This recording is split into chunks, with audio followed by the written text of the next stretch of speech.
عليكم السلام محبتي.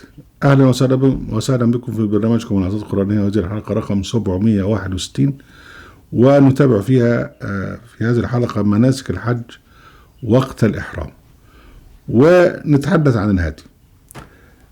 الله سبحانه وتعالى أوجب تقديم الهدي أو ما تيسر من الهدي عند الإحصار.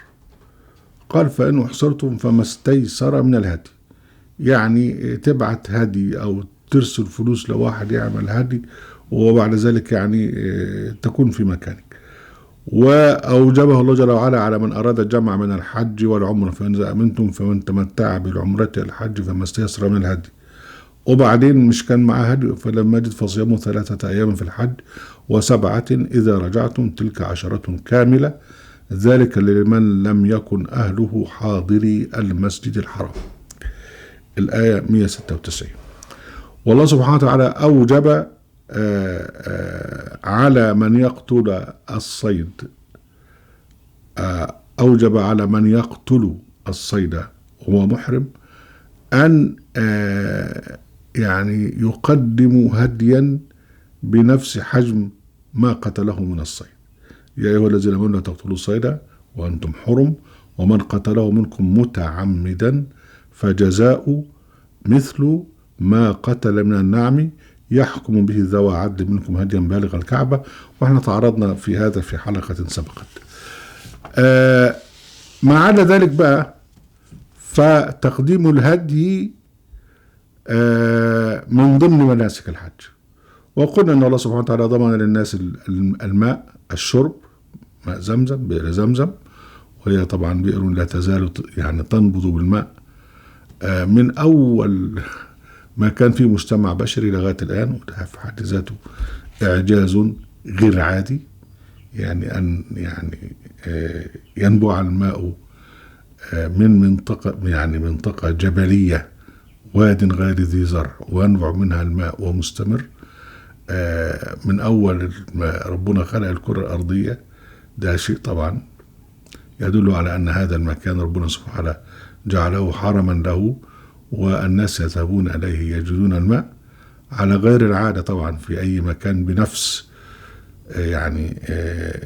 المواصفات الجغرافية، يعني جبال شديدة القسوة، يعني ديت رحمة ربنا سبحانه وتعالى. بعد كده إذا بقى توفر الماء من لدن الله جل وعلا ومن رحمته، إذن بقى يبقى الطعام، والطعام هو ما يجب تقديمه على الحجاج أن يقدم الهدي. وتقديم الهدي هنا الله سبحانه وتعالى يعني تركه على حسب الاستطاعة. فأنت يعني تقدم هديا بما تستطيع، يعني تقدم خروف، معزة، أكثر أقل على قدر ما تستطيع.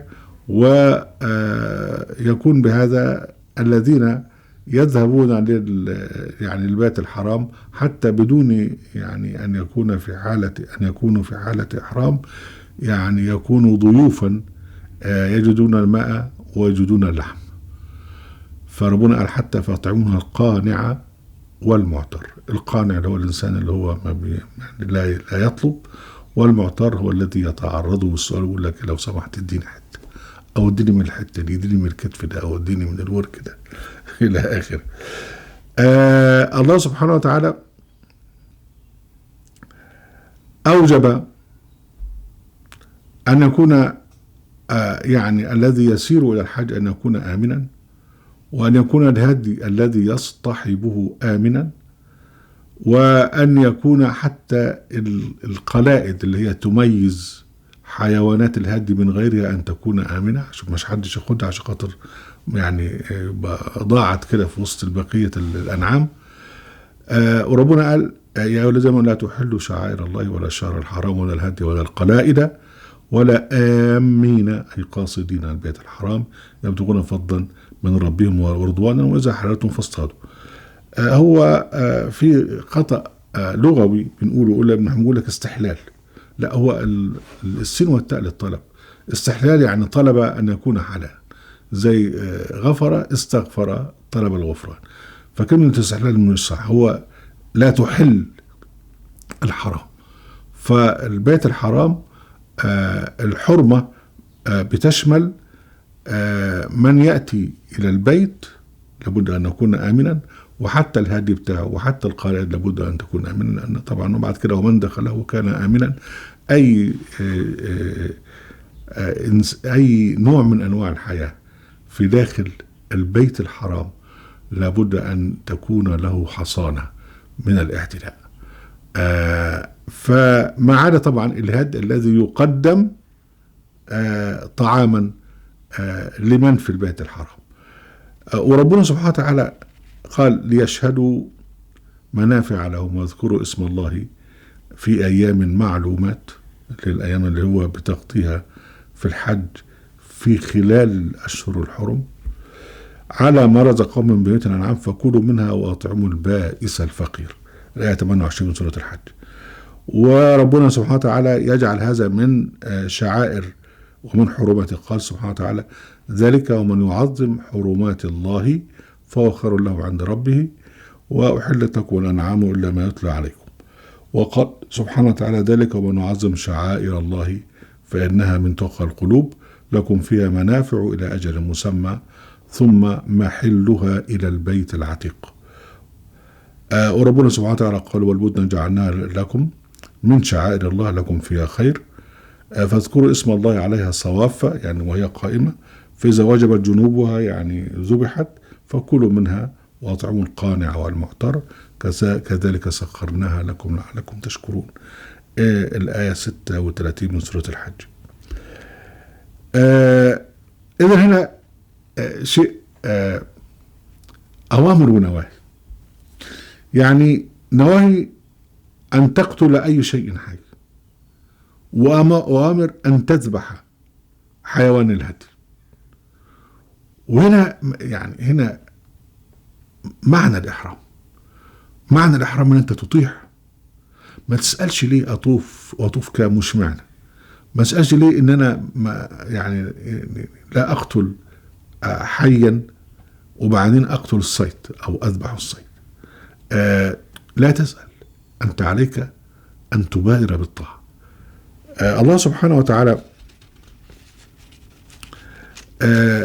يعني لا نريد أن نقول ضيوف الرحمن، يعني دي كلمة مش في القرآن، لكن من يدخل البيت الحرام يكون في البيت الحرام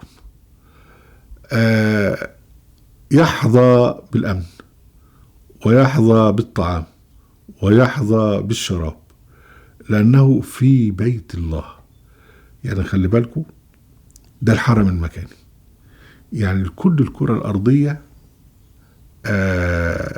ربنا وهو سبحانه وتعالى هو المالك للكون كله، يعني تبارك وجل وعلا، يعني هو مالك السماوات والأرض، هو خالق السماوات والأرض، هو فاطر السماوات والأرض، لكن اختار بقعة معينة وقال ده البيت بتاعي، البيت الحرام. واللي يحج إلى هذا البيت يبقى عليه أنه هو يلتزم بأوامر معينة من ضمنها تقديم الهدي، ويجتنب أشياء كان ممكن يعني أن يقترفها أو كذا إلى آخره، لكن في هنا لابد أن يلتزم بالنواهي التي قال جل وعلا عنها. فالذي يستطيع هذا مش يستطيع استطاعة مادية فقط، ولكن استطاعة نفسية، بحيث أن يكون قلبه خالصا لله جل وعلا ورايح يحج للبيت الحرام بس بيئس only، مش يروح عشان خاطر يحط ايده على شباك القبر المقدس اللي بيعملوه في المدينة، لا، بيت الله الحرام بس. دي الاستطاعة القلبية، والاستطاعة القلبية بتنقية القلب من إرادة الشر وبالالتزام بالأوامر والانتهاء عن النواهي وتقديم الهدي والطواف. وبعدين في الآخر يعني الطواف، يعني ربنا سبحانه وتعالى جعل حكاية الطواف أو السعي بين الصفا والمروة جعلها طبعا شيء زائد، يعني إن الصفا والمروة من شعائر الله، فمن حج البيت أو اعتمر فلا جناح عليه أن يطوف بهما، ومن تطوع خيرا فإن الله شاكر عليم. دي شيء زائد يعني ليس إلزاما. وبعدين طبعا بيكون طواف الوداع هو آخر حاجة يعني يفعلها الحاج، وبعد كده بينتهي بقى الإحرام بالنسبة له. ممكن يظل برضه في البيت الحرام لكن ليس محرما. أهلا وسهلا بكم أحمد ورزقكم الحظ القرآنية وفي قناة أهل القرآن وفي موقع أهل القرآن. لا تنسوا المشاركة بشير ولايك، وعليكم السلام.